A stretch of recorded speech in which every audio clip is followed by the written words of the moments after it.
Mountain, Island, Lightning Bolt, Spell Pierce, Switchblade, Stab Wound, Red Mage, Blue Mage. Woo! That only took... Jalapenos. God. What? So, hey everybody, this is Red Mage, Blue Mage. I'm Kenny, I play Blue. I'm Amber and I play Red. I love how fast you got into it. Well, good job. I wanted to because I was immediately going to go on a tangent. Before we started recording, we started brainstorming a new idea for a podcast, which would be like Shark Tank, but it would be us pitching ideas for games to each other. And you came up with a game where you role play as a jalapeno. Yes. And what is the name of this game? Called Fill My Pain, yo. And that's the best part of the game, is the name. No, there's lots of other interesting parts where, like, you try to fill yourself with meat and cheese, become a jalapeno popper. Like, okay, come on. And then also, there's another aspect to the game where you could actually make it a real, like, cook-off challenge with your friends to make the best jalapeno popper. That sounds okay, but that's not a game anymore. That's just... Yeah, it is. There's points. And okay. You have to roll dice. There's points, like an IQ test. There's role which is play. Also a game. You have to don a personality, a chef personality. What would your jalapeno name be? I'm bad at names, Kenny, and you know this. What would it be? 3, 2, 1? Little J.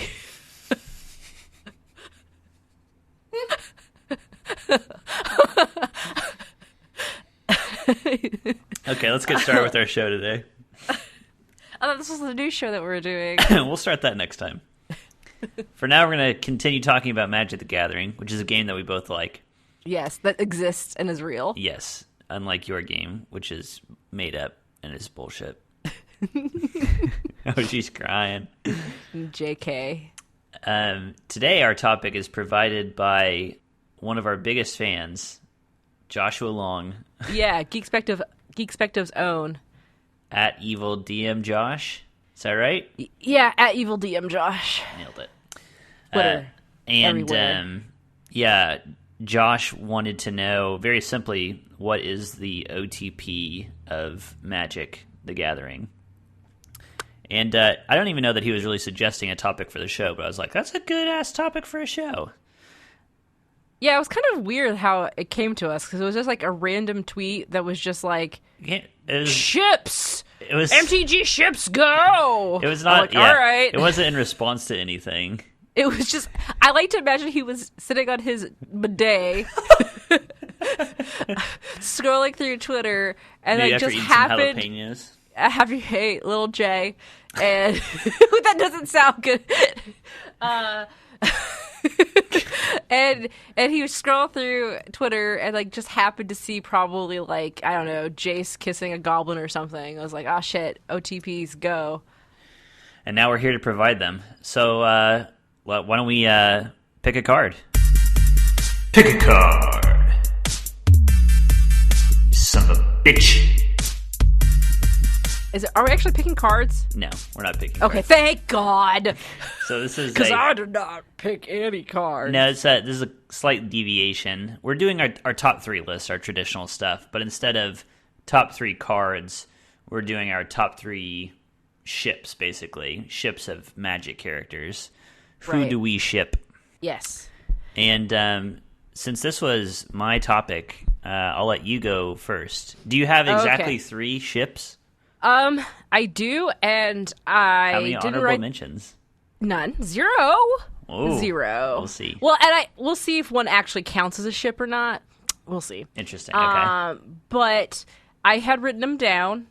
I scrawled them down on a Post-it note, but I left them out on my work desk. So I'm gonna have to remember who they are. Okay. And I think I put down for number 3. You have a famously good memory. It's excellent. I put down Tybalt and Soren. Come on. You know exactly why. Sure. Look at them. I want it. I want to write a fanfic for it. Yeah. Because, again, it's just like you got the sad, brooding, serious vampire man. Yeah. And then you have, like, a shitty asshole demon mans. One's gonna get on the other one's nerves, and the other one's gonna pretend to hate it, but secretly love it. Tsundere, is that what it is? Yeah. That's definitely key to a lot of these ships, is that dynamic.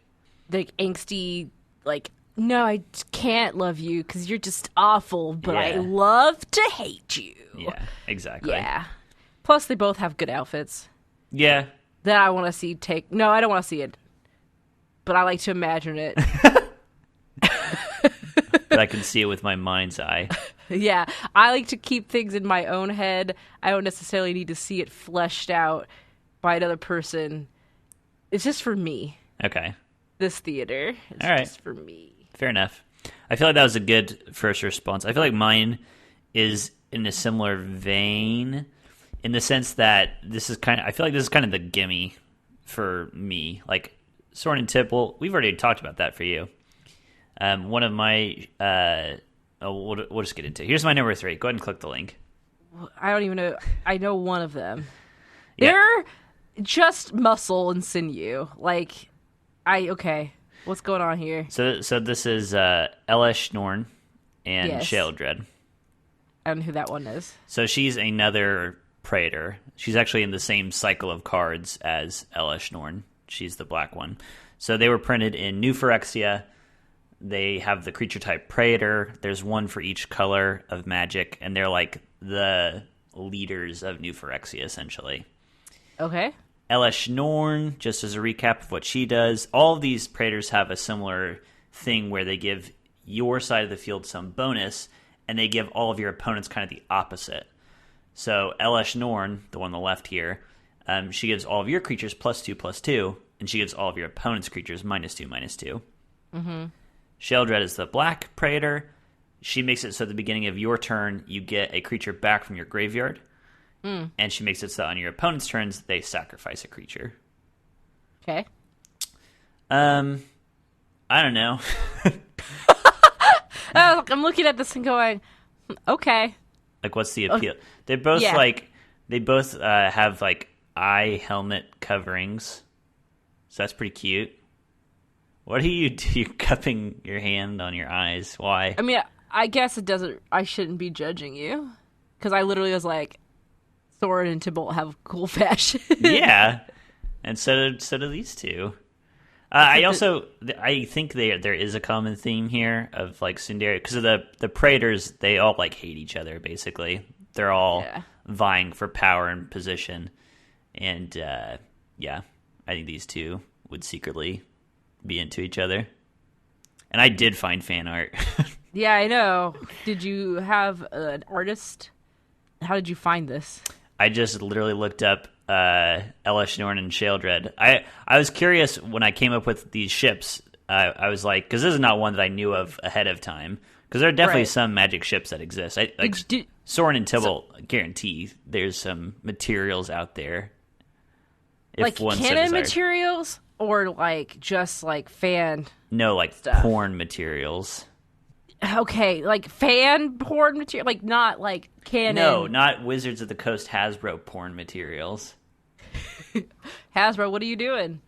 There's a whole market. Stop thinking about children. Okay, so yes, because like for me, when I was picking these ships, I was just like picking things that like just appealed to me. Yeah, same. But okay, so anyway, I was just wondering. Just wondering if I was on the right track. No, I mean, part of pick a card is always how you personally interpret it. So, all right, you ready for my second one? I'm more than ready. All right, it's Nicol Bolas. Sure. And Nicol Bolas. What? I love that he loves himself so egotistically. That's it. That's my ship. He's just so into himself. And so I want to write another fan fiction where it's just, instead of the one that I wrote where he's like contemplating stuff, he's now trapped in a prison in eternity. And so he has all his time to himself. And so I'm going to write a fanfic about him self-love. jerking it? To himself!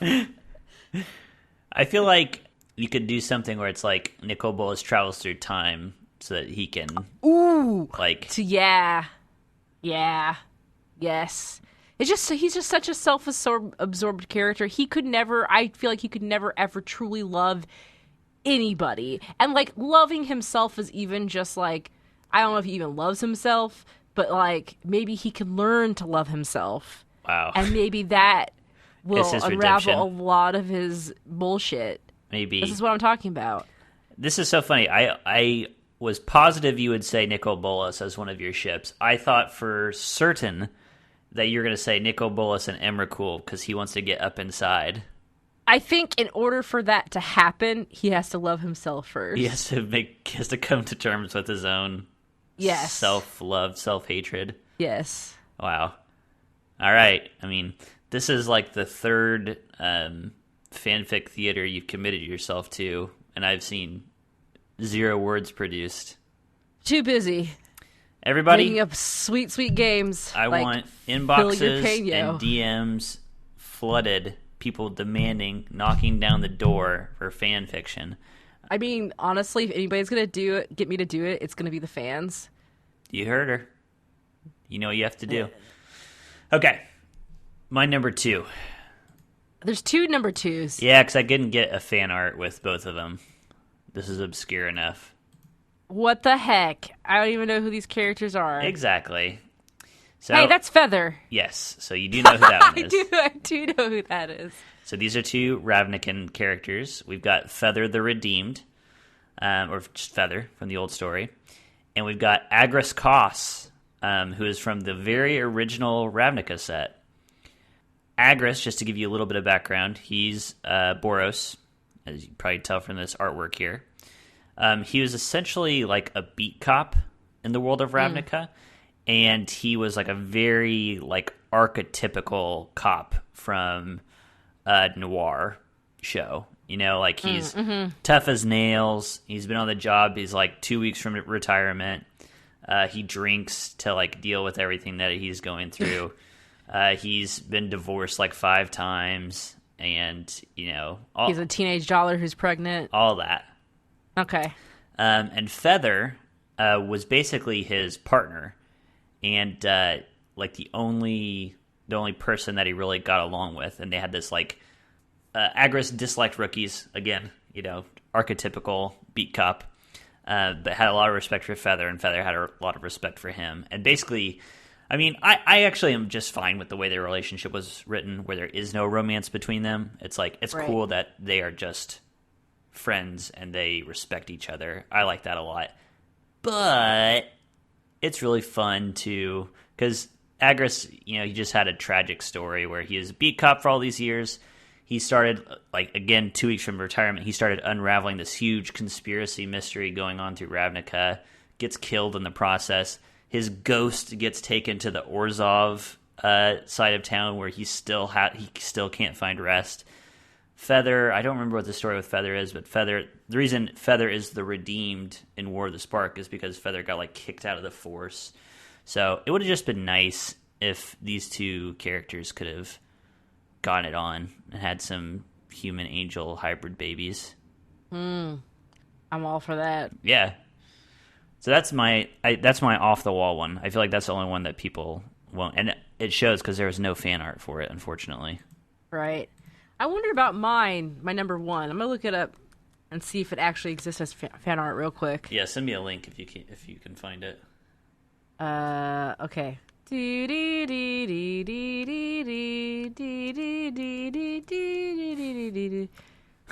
I like your waiting music when I can just cut all this out.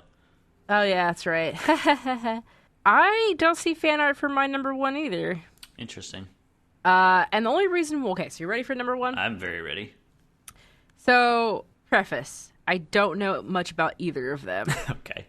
2, it's because I always saw mention of them in a video that was about goblins. Okay. So 1 is a goblin. It's Slow Bad. And Glissa? Yeah. That was They're actually, canon, aren't they? They're What's that? It's canon, right? Like That they it were a wasn't like couple? they were a couple. I thought they were just like friends. Yeah, that they were just friends. Yeah, but It's so funny because that was that was one of the ships that almost made my list as well. really? Yeah.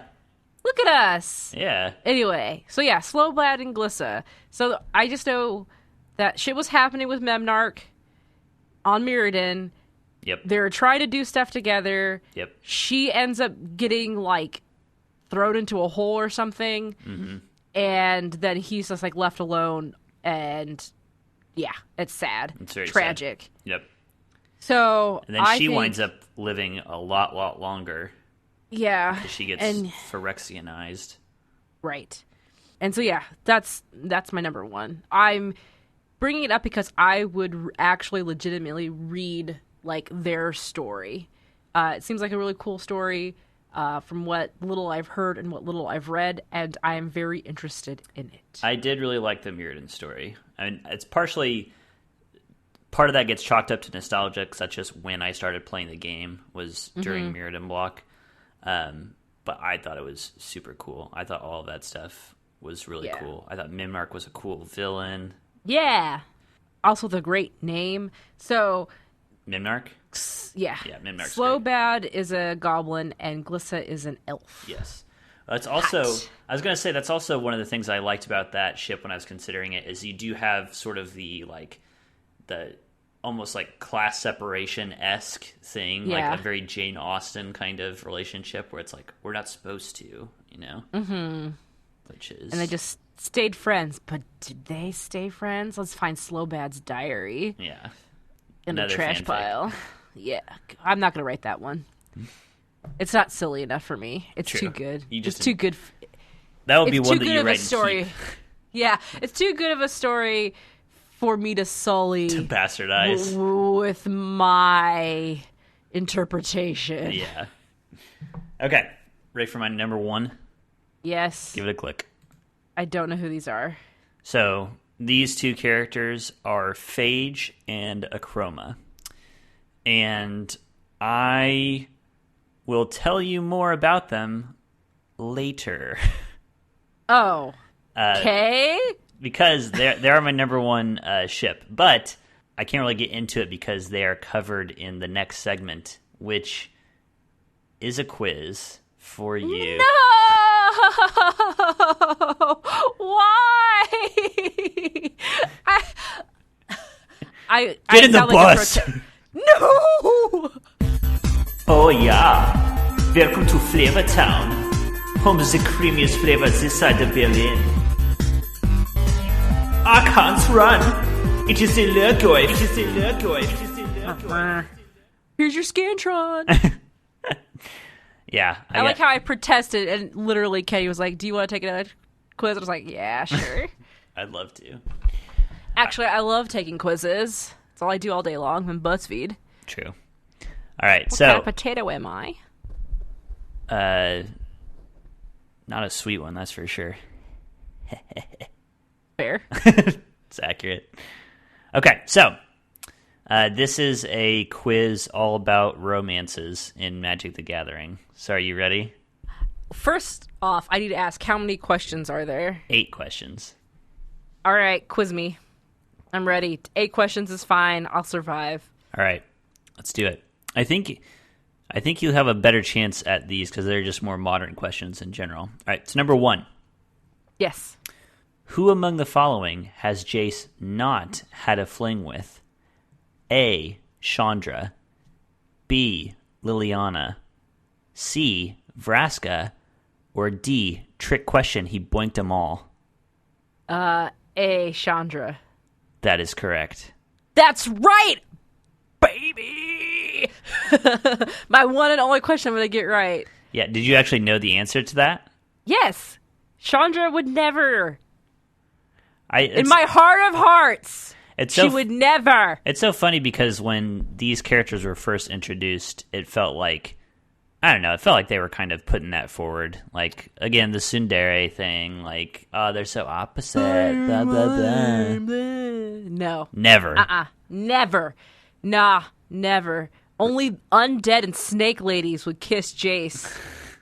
Very true. All right. Question 2. Ixidor, the reality shaper, created the angel Acroma for what purpose? A. To make his ex jealous. What the fuck? B, for sweet, sweet lovin'. God damn it. C, to become his bride. Or D, to avenge his wife's murder. Okay. Can I ask a question? You may. I may not answer it, but you may ask. When did Akroma and this character, this guy that when you said his name, all I just saw was a shape. When did he first appear in Magic's lore? Like, do you know the year? It would have been 90s, late 90s, early 2000s. Long time ago. I don't... Make his ex jealous, sweet, sweet lovin', become his bride, avenge his wife's murder. It has a very, like... What's his face who made in Greek mythology, who made a statue that came to life?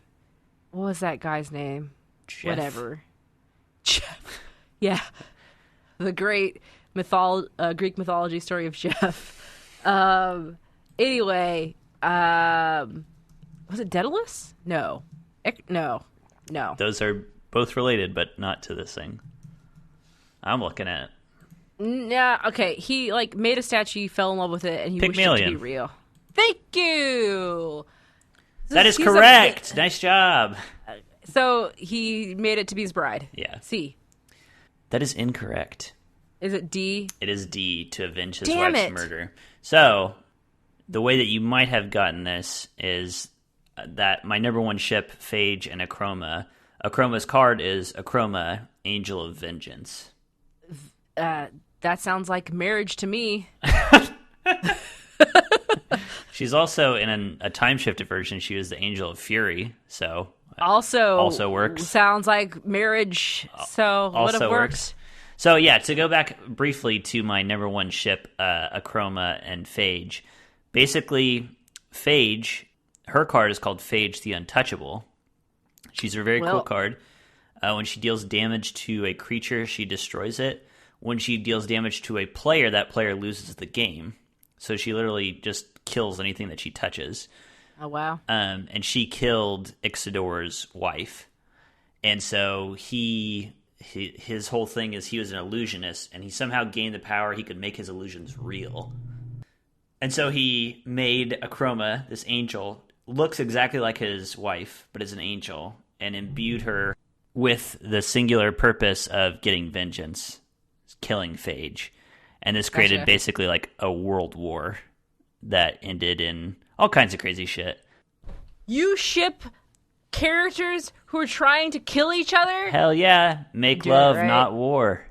Oh my god. Am I right? But that's her sole purpose. See, that's what I like about it, though. Like, Akroma's sole purpose is to kill Phage. Phage kills anything that she touches. It's like a Capulet and Montague situation times 1,000.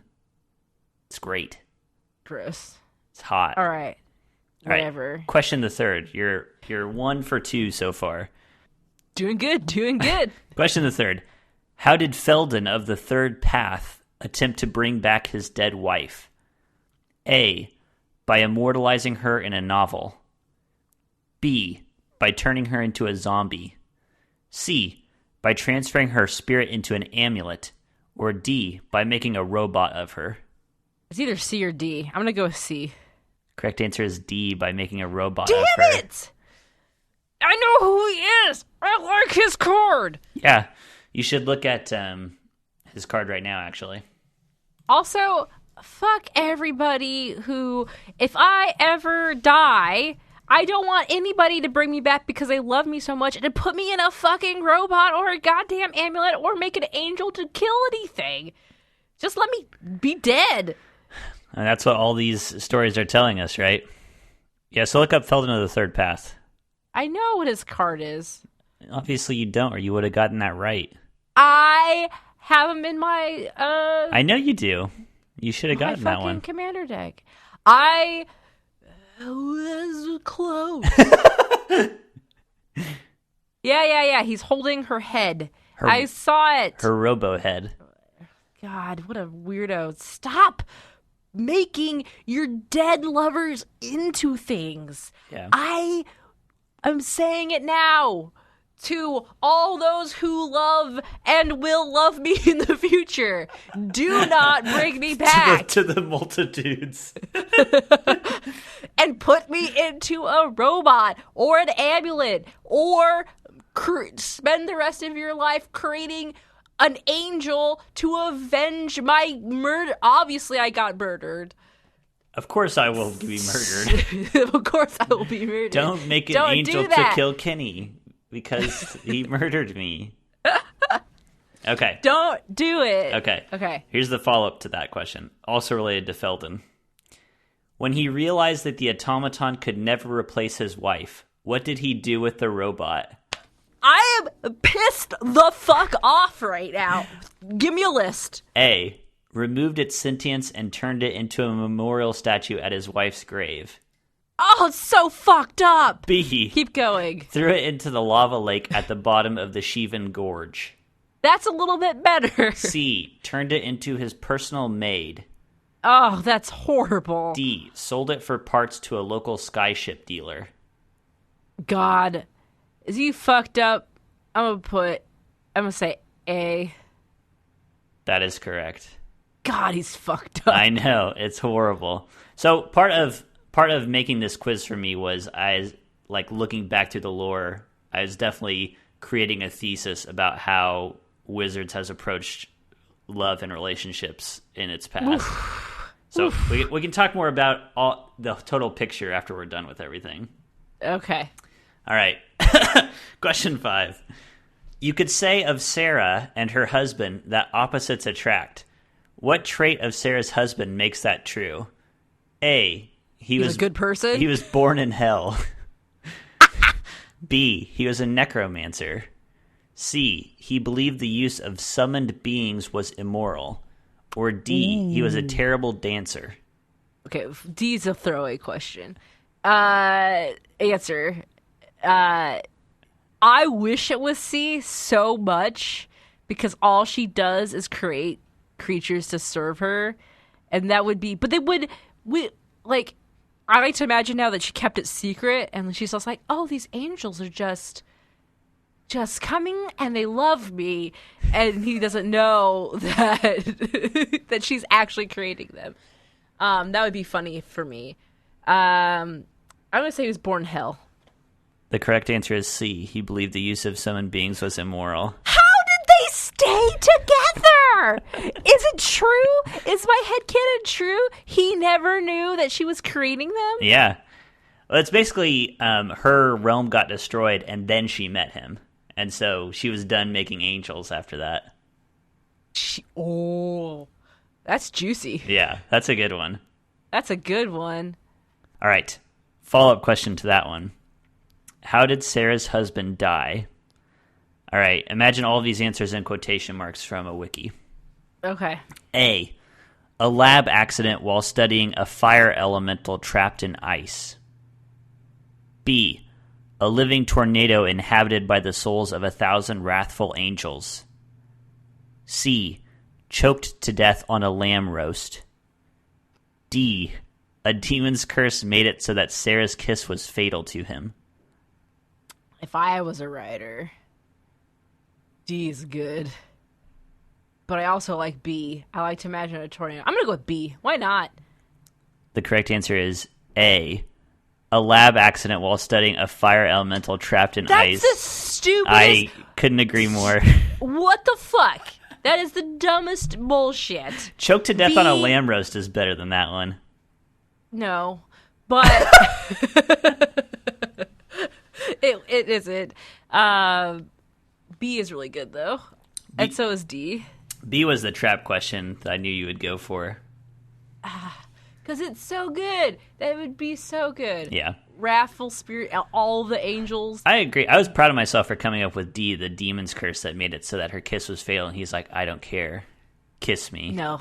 Gross. I like to imagine that he just didn't know. Yeah. He just Mwah. skipped this. Why did I die? Sarah, I hate you. You killed me. You just wanted to suffer. Yeah, I do. All right, question 7. Okay. Krovax fell in love with Selenia, the angel who protected his family. How did Krovax become cursed? A. Krovax destroyed the artifact that enslaved Selenia to his house in the hopes that she would return his love. B. Krovax stabbed Selenia to death. C. Krovax fell into a hole and was possessed by Yawgmoth. Or D. All of the above. I love anytime anybody falls into a hole. I'm a very simple person with a very simple sense of humor. D, all of the above. That is correct. So in my head, do you want to see what happens? Yeah. He's like, she loved me. She loved me so much. She returned my love. I destroy this thing. You're free, person I've enslaved for eons to this family generation. Love me. This act of kindness. I've been carrying 1,000,000 years worth of hatred and resentment towards you. Stab, stab, stab, stab, stab. Oh, God, my heart is more broken. Oh, and he falls into a hole, then Yawgmoth eats him. But you're mostly right, but you have one thing backwards. It's not What? the angel that stabs Krovax. Krovax kills the Oh! angel. Shit. What a fuckboy. That's what I'm saying. Oh, God, I got it backwards. I think she should have stabbed and killed him. Yeah, obviously. And he should have fallen into a hole. But no. He did fall in a hole. Well, after he got... I want him to get stabbed, then fall in a hole. Of course.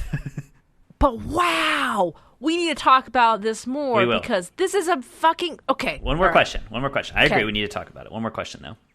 Pia Nalar, Chandra's mother, helped build a legendary skyship in memory of her husband, Chandra's father, Kiran. What was the skyship's name? A. Flame of Kiran. B. Heart of Kiran. C. Kiran 2.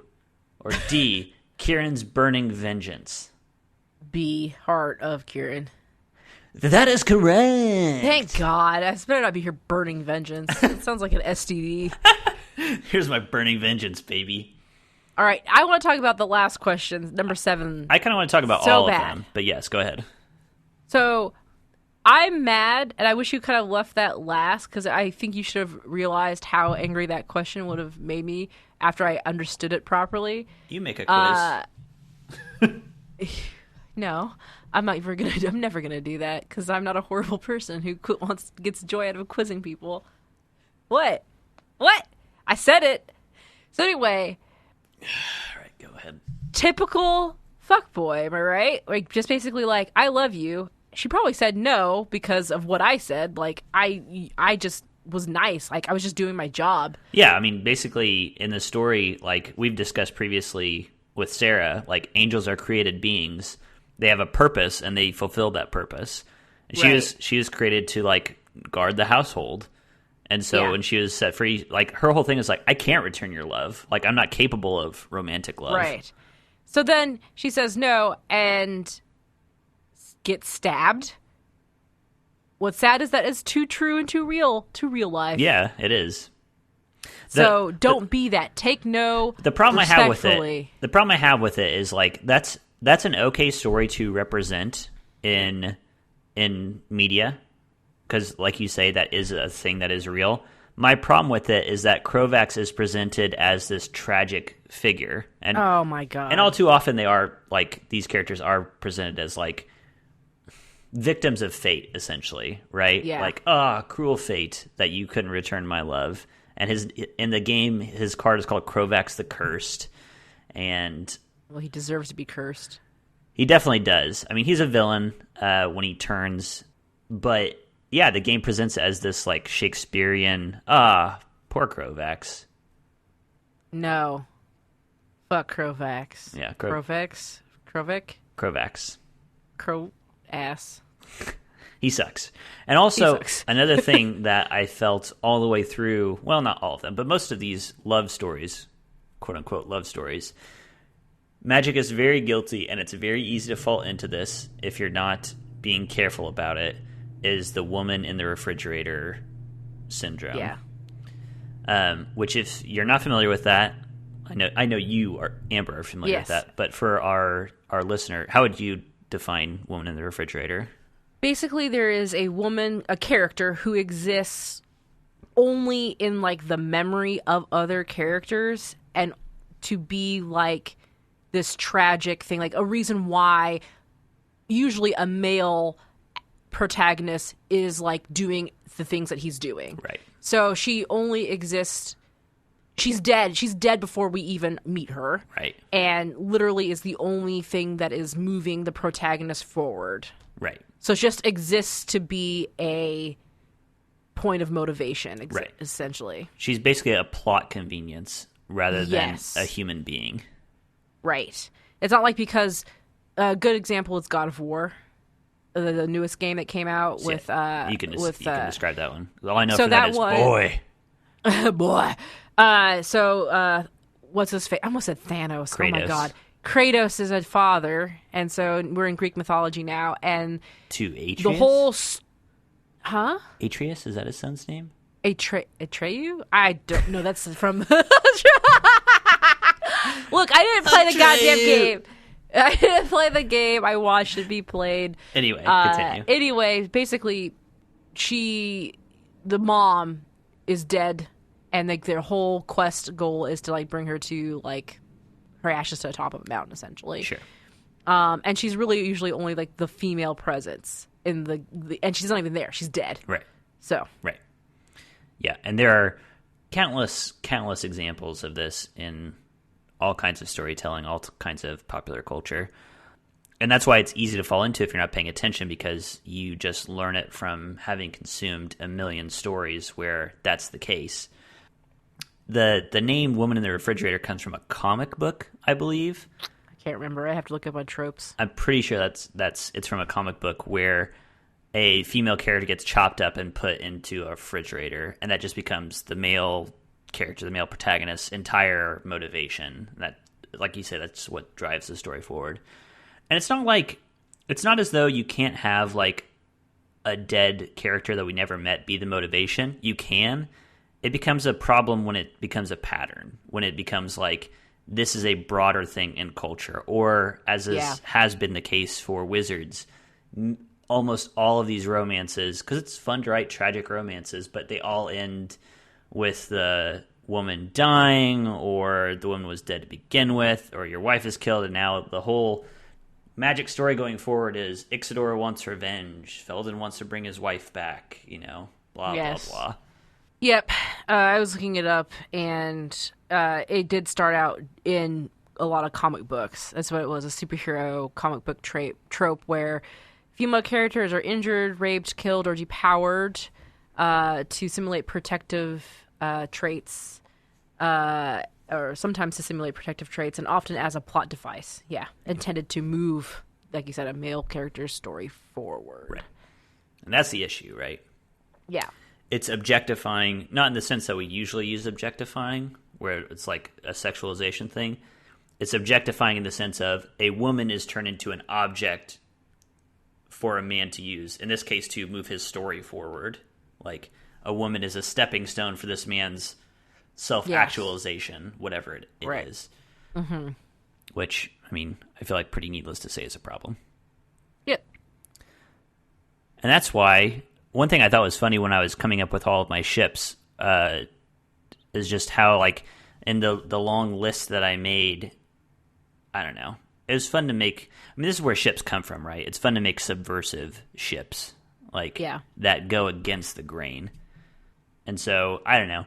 One thing that I think is fun or better in modern Magic storytelling is, we do get romances and relationships that don't have to end tragically.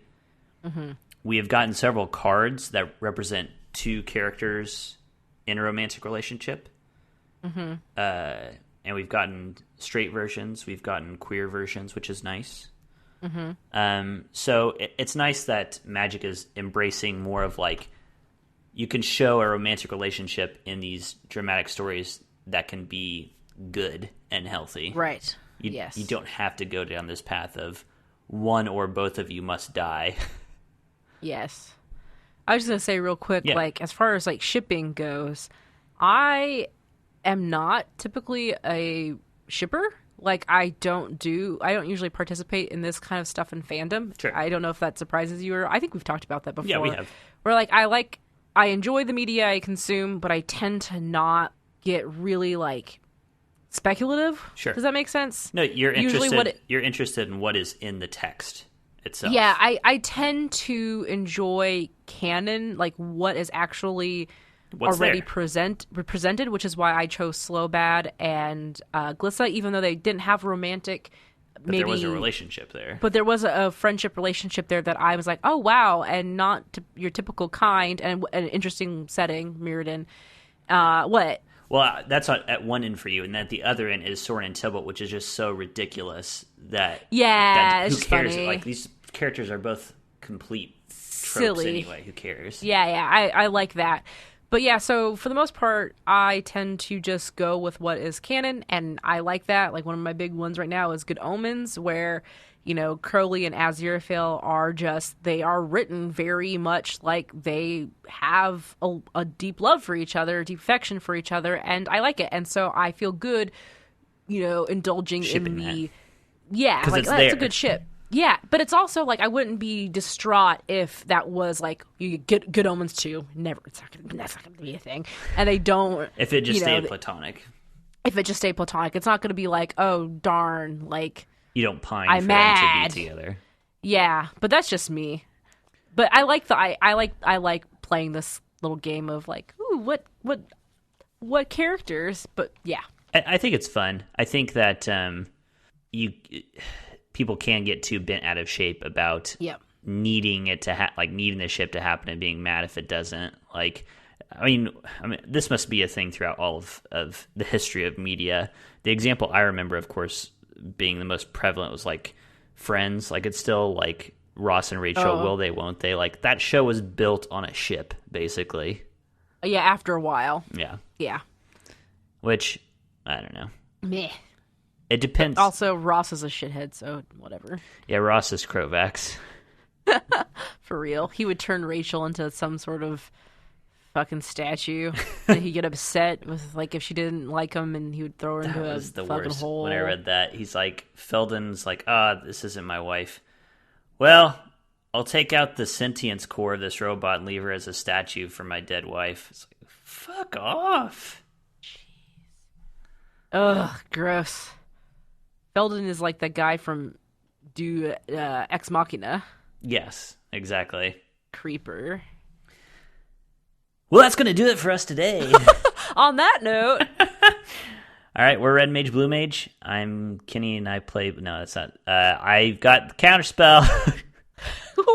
Wow, you're malfunctioning. Felden make you? I guess so. I'm sorry. For your fate. Catch you at a gravestone later.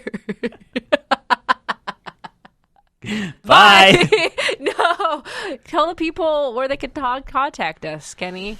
At Red Blue MTG, Red Mage Blue Mage at Geekspective.com, at Wolfmere, that's me on Twitter, at Rocket Orca, that's you on Twitter. I think you got it. Peace. Okay, bye.